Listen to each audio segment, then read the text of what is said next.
What's up, everybody? This is Full Draw Friday, episode number 32, coming at you on a Wednesday since we missed last week. So we're going to put this one in today, and then we'll have another one on Friday. If you caught the Monday episode, then you know that's kind of what I was planning on doing. So anyway, today we're going to talk about an article in North American Whitetail's Full Draw issue from John Kirby. It's called Follow the Bedding, and it's going to be all about where bucks bed at different times of the year. I thought it'd be good to kind of break it up into two parts. I'm going to cover the spring and summer portion of this article and the early fall on Friday. That's what I'll talk about on Friday's episode. So we'll get into where they're bedding at right now today, and then we'll get to where they like to bed when our season rolls around in Illinois and a lot of places in the early fall, late September to early October range. We'll cover that on Friday. So we'll get into that on episode 32.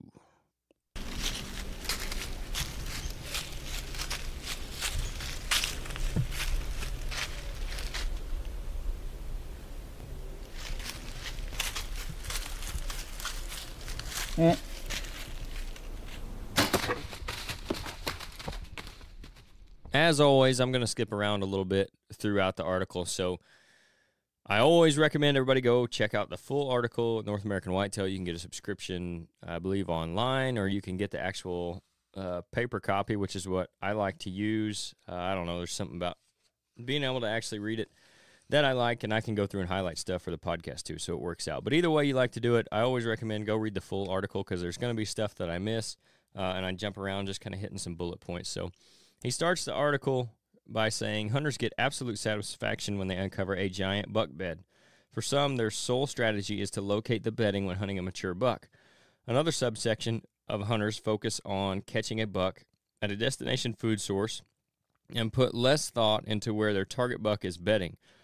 Others fall somewhere between the two. Like everything in hunting, regardless of your strategy for utilizing buck bedding, many variables exist. Your hunting location is a massive consideration in how you hunt. No matter your style, understanding where bucks bed, why they're bedding in a specific spot, and anticipating how those factors influence the hunt can give us a huge advantage. It pays to know where the big bucks hang their hats outside of this hunting season too. So that's where we're going to start today. On kind of like where they like to bed outside of the season. And I know we've talked about this before on previous episodes, on regular episodes, and we actually got into quite a bit of it with Austin Stone from Tactical Approach Outdoors the last time he was on. And before I forget, he's got a whitetail class coming up on July 29th in Missouri. So you guys can go to his Facebook page and check that out, Tactical Approach Outdoors. I know they're going to do, it's going to kind of be an event. They're going to have some vendors up there, and then he's going to do a whitetail workshop at the end of it as well. So that'll be cool, guys. Go check that out. But back to the article here and the topic at hand. We talked with him a lot about bedding the last episode he was on, and where you can use summer bedding and that kind of stuff as opposed, or when it comes to hunting, the actual season when it rolls around. So we're going to get in some of the same stuff, but it's always good, I think, to go over, reiterate, and get different guys' different points of view on it as well. So spring and summer bedding. It's mid-May as I write this, and spring has sprung across most of the Midwest down through the South. Fawns will begin taking their first steps soon, and for the first time in many months, forest foragers are finding that food is becoming abundantly available. So obviously he was writing this a few months ago, but still, we go on with turkey seasons ending in these same regions. Whitetails are settling firmly into their summer patterns, mostly void of human intrusion. So obviously that's a big one when it comes to where they're going to be bedding in the summer. They don't have to worry about hunting pressure, so it's going to be different already from where they bed in the fall. He continues, food is plentiful from April through August, but the preferred food sources will change during this time. Buck bedding will depend on calories available and burned, and dominant bucks routinely seek out the best bedding areas. During spring and summer, when hunting pressure and human encroachment are low or non-existent, again, bucks are usually in the most comfortable areas closest to their preferred food source. Much of a deer's water intake this time of year comes from lush browse. However, streams and creeks nestled below a thick canopy of leaves that provide reprieve from the heat can attract a mature buck to bed. In hill country, a point or crest overlooking a ridge can provide just enough airflow to make blazing temperatures tolerable. So those are a couple things right there that you're going to be looking for when you're looking for, if you're looking for buck bedding in the summer. And that is areas where there's good airflow and good canopy. This is why we talk a lot of times about when it comes to property management and what you want to do with your timber. If you've got big open timber with a lot of canopy but not much understory and not a lot of browse, then you don't really have an ideal location for the fall. However, when it comes to spring and summer bedding, that's where those deer are going to want to hang out, where there is available browse, because there's going to be some in the spring and summer, whereas in the fall there may not be anything left, even with very little understory. They're going to bed in those places that have the high canopy, overgrown canopy with little sunlight hitting the ground, so they'll be in the shade. It's open, so the wind moves through, again, like he talked about in hill country. If you're on those crests or a point where overlooking a ridge where that wind can come up, and again, it's just about getting out of the temperatures and not being completely miserable. That's where those bucks are going to want to be. He goes on, if desirable food is close to any of the above-mentioned locations, it's an excellent bet that a mature buck will bed there. So that's the other point there, is if there's food close to either of those places, then you're probably going to find a bed somewhere around in there. If not, then maybe there's no buck staying in there, or you're just maybe off a little bit. But if you can find those three things, it's just like any other time of year. Food, cover, water is what the deer need. The one that actually two of them are kind of different from spring, summer into fall, and even late winter, is the food and the cover. So they need a different type of cover, which is what he just talked about. And they have different types of food sources that they can choose from in the summertime versus the fall. Obviously, they're more abundant, so they don't have to go as far when looking for that. But he goes on. Even old cagey whitetails spend daylight hours bedded very close to their favorite sustenance. Feeling little pressure, deer find no need to bury themselves in the deepest security cover to stay hidden, because our nation's more than 8 million deer hunters are pursuing other endeavors this time of year. So there you go. They're not only is it they don't need the deep cover because they're trying to stay cool and get away from where there's no little air movement in that real thick stuff, they also don't have to hide from hunters. So that goes into it as well again. As summer progresses, food remains abundant, and even smart old bucks become predictable, as they often repeat nearly the same pattern daily. This pattern, commonly called the summer feeding pattern, is crucial to the entire herd, as they need to nurse fawns, grow antlers, and build their fat reserves to survive the whole cycle all over again. The availability of quality food and reduced pressure creates ease among the herd. So they're pretty relaxed this time of year. And not only that, the bucks' testosterone levels aren't high, so they're hanging out with other bucks and they don't really care.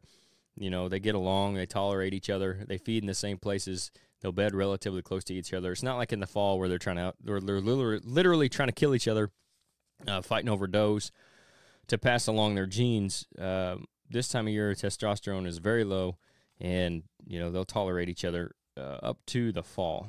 Those same bucks that daylight with regularity through July, August, and even September are definitely on the verge of a pattern shift.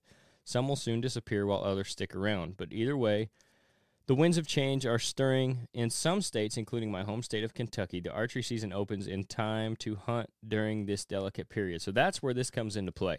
You might be thinking, well, why do I really care about spring and summer bedding if that's not where they're going to be in the fall anyway? For one thing, it is just kind of nice to know what bucks are in the area, because there is a chance that they'll come back during the rut.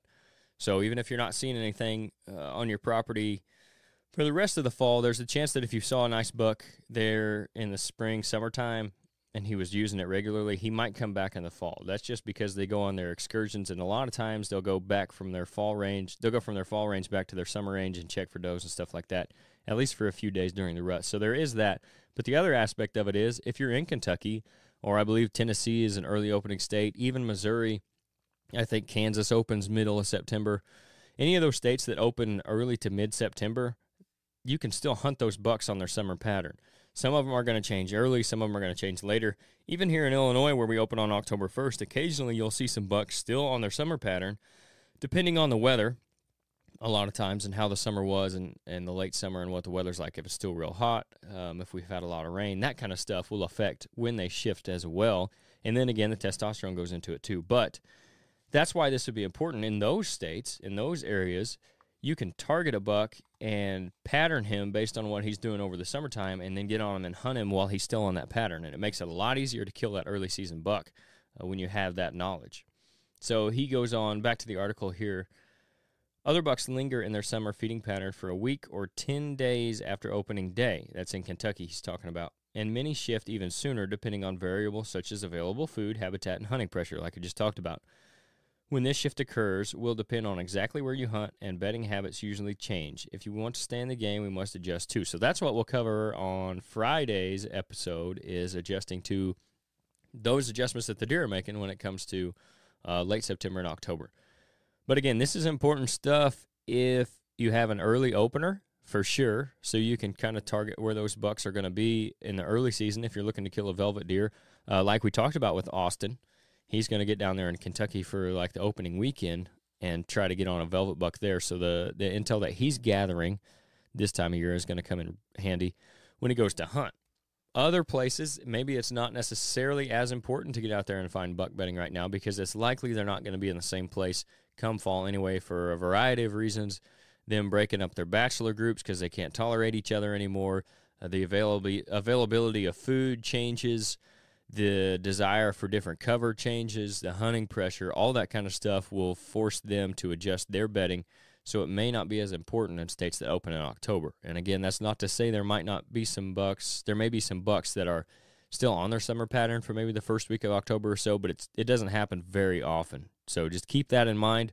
But that's where the bucks are going to look to be in the summer. And that also can maybe help set your expectations for the season. So if you've got 3 or 4 really good bucks on you right now, maybe don't get too overly excited that you're going to see them in the fall because it's likely that they'll be gone. Now, that doesn't mean that when they leave, other bucks aren't going to move in, especially depending on the habitat type that you have on your property. If it's part of it's suitable for summer and part of it's suitable for fall, you might have those bucks on there on the summer part now.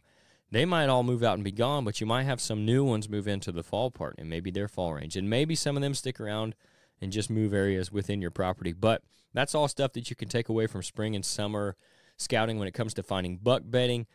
Hopefully that helps you guys out when it comes to this fall, or just, kind of realizing what you're looking at when it's the time of year we're in right now. So again, this Friday, here in a couple of days, we'll talk about the next part of this article, which is early fall bedding. So make sure you tune back in for that one.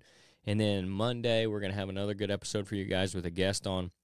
I'll announce that on our RHO podcast patrons page. So make sure you guys join that if you're on Facebook. Also, don't forget about our sponsor for the Full Draw Friday episodes, Rodney Hawkins. If you guys are looking for your own piece of ground to manage and hunt, maybe do some of this stuff on that we're talking about, Rodney's the guy to talk to. He grew up hunting and fishing in Southern Illinois, and he's now putting that love for the outdoors into selling recreational properties as a land specialist with Midwest Farm and Land. Now, they're not your average real estate company. They sold over $85 million worth of ground in 2022 alone. They've got agents like Rodney all over Illinois, so they're really a local company with a national reach. For more info on them or the market, maybe you got a piece of property you want to get listed or you're looking to buy, you can contact Rodney directly at 618-925-3153, and he'll get you taken care of. Also, don't forget about his company, RG Outdoors. They're currently carrying products from Radix Blinds, Camo Dust, which is an all-natural SIM elimination product. They've got Byrna self-defense weapons now. They've got Tacticam trail cameras, and he's all the time looking to add new stuff to the store. So if you're interested in anything they have to offer, you can send them a message to their Facebook page, RG Outdoors. Email them at rgoutdoors@yahoo.com, or again, just call Rodney directly at 618-925-3153. Follow us on social media, guys. Facebook and Instagram are the ones we use the most. That's Ridge Hunter Outdoors. Don't forget about the Facebook group that I just mentioned. Our website is ridgehunteroutdoors.com. You can find the podcast on there. You can find some articles on there. You can find our apparel, our scents, our food plot seed. Any of that stuff is on ridgehunteroutdoors.com. And if you like anything you want to buy, if you see anything you want to buy, use the discount code FULLDRAW. That's all caps, no space, FULLDRAW, and you'll get 10% off your entire order. If you're listening on Apple Podcast or Spotify, go ahead and follow us. Leave us a review. That really helps, too. It doesn't cost you anything. It takes like 2 seconds to do. You don't even have to really type anything on the Apple review and Spotify. I think it's just you click 1 of 5 stars. And then on YouTube as well, like any of our videos on there that you like, comment, subscribe, all that stuff helps, too. So appreciate you guys tuning in again. It's a busy week here. This is our second of 3 episodes for the week. If you missed Monday's episode, it was kind of an update. Hadn't done one in a little over a month, so thought it was time to do that since we didn't have a guest on and I was by myself, so you guys can go give that one a listen. And then we got one coming out Friday as well. So stay tuned for that, guys. I appreciate you tuning in, and we will see you in a couple days.